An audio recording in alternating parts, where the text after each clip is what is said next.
Pihak pemerintah Kota Palembang akui sudah menyelesaikan pemberian anggaran pelaksanaan pemilu kepada penyelenggara, dalam hal ini KPU dan Bawaslu Palembang. Untuk itu diminta adanya pendampingan dalam pengelolaan anggaran tersebut.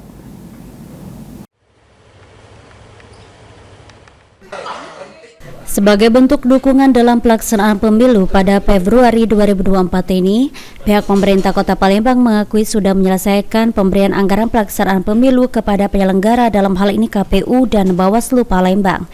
Untuk itu diminta adanya pendampingan dalam pengelolaan anggaran tersebut.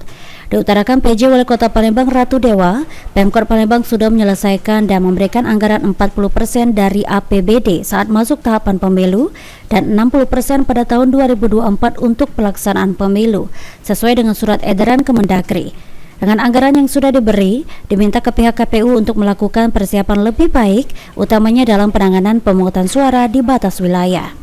Terkait pengelolaan anggaran yang sudah diberikan, terkait hal itu penyelenggara pemilu diminta untuk ada pendampingan dari Kejari, Polrestabes Palembang, BPKP, serta Inspektorat Palembang agar pemilu dapat berjalan lebih aman, tertib, dan lancar.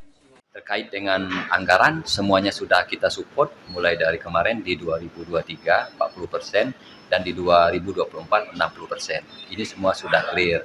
Tinggal bagaimana pengelolaannya, harapan saya ada pendampingan tadi, pendampingan dengan dari Datun Kajari, termasuk dari pihak Tipikor Polres, dan juga dengan BPKP, dan pengawasan internal kita dalam hal ini Inspektorat. Sandi Pratama, PAL TV.